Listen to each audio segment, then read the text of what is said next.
What's going on, everyone? Jeremy here from The Quartering, covering the tech side, at least, of today's election. I hope you're doing well. I hope you're staying safe. I hope you're keeping your distance from others in the voting line, and I hope you're staying somewhat sane while waiting to cast your vote if you have yet to do so. I appreciate all of your support.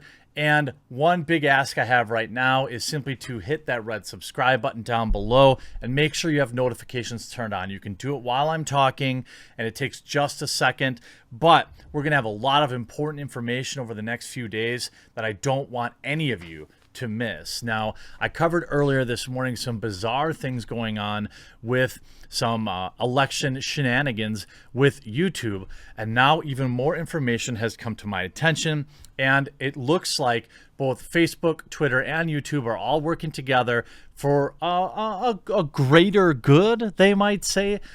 Earlier this morning, well-known Trump voter Tim Pool reported that he was unable to upload to his YouTube channel. Now, maybe that was just a coincidence, but for those of us that have been around a long time, I don't necessarily believe that. Tim Pool, basically one of the most popular news commentators here on the platform, was unable to upload to that platform, and he's also a well-known Trump voter, at least this year. I wouldn't necessarily call him a Trump supporter. He's kind of been all over the place, but I would say, as of 5 hours ago, you could see he said, YouTube Studio is totally broken. Lots of people reporting can't upload or edit videos. YouTube is just completely broke. Surprise, surprise. I'm sure this was in an effort to enact some last-minute censorship. It's just my opinion. I can't prove that, but it is a coincidence that it always seems. Look, I know I have people that watch me that are Biden supporters, but I just want to point out that it sure does seem like a lot of these coincidences keep happening to the same exact people. You can see some of the replies. Well, that's convenient. Haven't been able to tune into live streams. Scary times. It keeps crashing on me when viewing certain content. Same with Twitter since last night. Just got a load of notifications at once through different channels. All sorts of problems with YouTube this morning, in particular with political pundit content creators. So what are they up to? Well, I can tell you, I have been asked to re-log in and verify my identity on Twitter through reCAPTCHA and two-factor authentication. Not once, not twice, but 3 times today. The number of times I had to do that before today in grand total is less than 3. You can see this article here. Twitter, Facebook, Google, ready to combat election day, quote unquote, misinformation, which combating misinformation is absolutely good.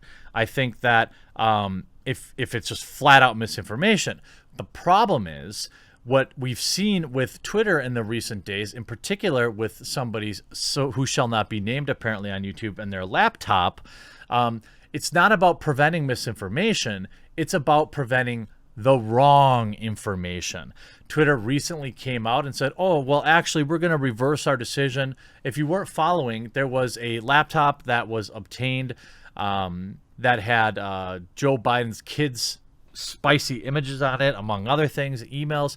Well, how did Twitter react to this? They locked the New York Post's Twitter account and tried to stick their fingers in the ear and hope that this would go away. They were then dragged to Washington for a Senate hearing and asked to answer for why they did such a thing.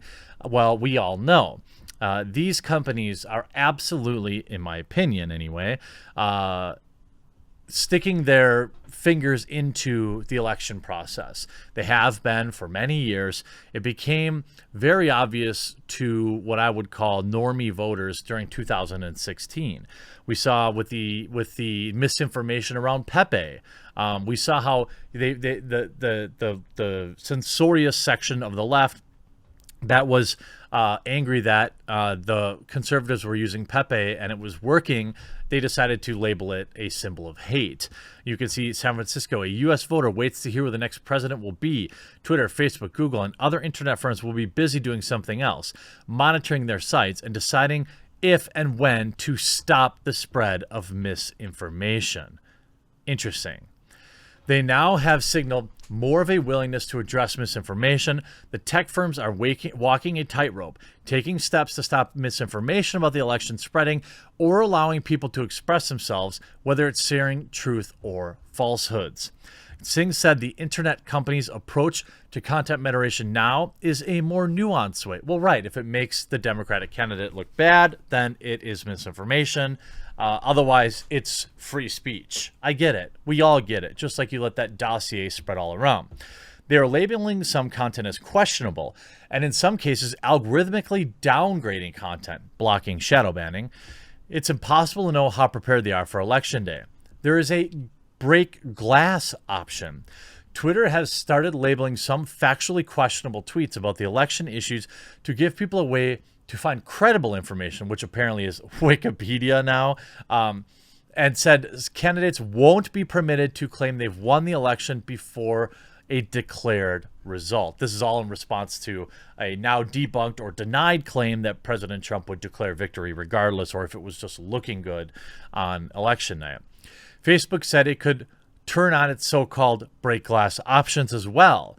What exactly that means, the company hasn't said. But Wall Street Journal reported that the company may turn to measures taken in Myanmar and Sri Lanka, such as possibly deactivate hashtags related to false information about election results or suppress viral posts that spread messages of fake news. Quote, the election cycle is really good testing ground for a number of new policies and practices, Singh said. Should they be effective, I definitely think they will be rolled out globally. Oh, of course they will. Of course they will. One problem with, quote, misinformation is that it can spread widely before internet sites, which are also sensitive to claims they are suppressing certain viewpoints, decide to act, said Shannon McGregor, assistant professor at the University of North Carolina. Quote, I worry if they will break the glass as quick as if they need as it might need to be done depending on what's happening in our post-election period. While U.S. voters chart the future course for the nation, this election day is another test case for whether social media helps or hurts the democratic process. No, there's really no question it hurts it. It used to help it, absolutely, but then there became a point where it was actively meddling in it and actively trying to suppress certain things and actively trying to change data. I mean, when they started selectively fact-checking the president of the United States, that's when it stopped being helpful. Here, this article in the Washington Post says, one of the biggest concerns misinformation experts say they have is President Trump, of course, or other candidates in federal, state, or local races incorrectly declaring they had won an election when officials haven't declared a winner yet or have called the race for their opponent. The COOF means record number of people voted by mail, and some state laws don't allow these votes to be counted until after the polls close Tuesday. That could mean there's a delay of days or longer before the races can be called, creating an opportunity for confusion. I don't understand why you couldn't count the votes before Election Day. I mean, let me know in the comment section down below. I'm sure there's a reason, but why not just count them now? Why wait? Why keep the country waiting? I mean, we should basically already have a mail-in ballot total. We should just know. I suppose they don't want that to influence how people vote on Election Day, and I suppose you can't contain the data. Maybe I just answered my own question. Twitter's a favorite for obsessive news followers, and President Trump will have an election hub on top of most U.S. users' home timelines starting Tuesday. It isn't an elaborate results page with a map like you'll find on Google or Facebook, but the hub will show tweets and information from reliable news sources. The company will consider a race called when the result has been confirmed by state's election officials or two of these three sources: ABC News, the Associated Press, CBS, CNN, HQ, Fox News, NBC, and the National Election Pool. So 8 liberal outlets and 1 conservative one. Got it. This is all about this premature declaration of victory. I don't understand why that's such a big deal. You see both Facebook and Instagram owned will have election information centers on the tops of their apps and web pages to show results when they've confirmed and warnings before that. These services will show notifications when the polls first close that say votes are still being counted or too early to call. Look, I am all for blocking misinformation. You know, I am.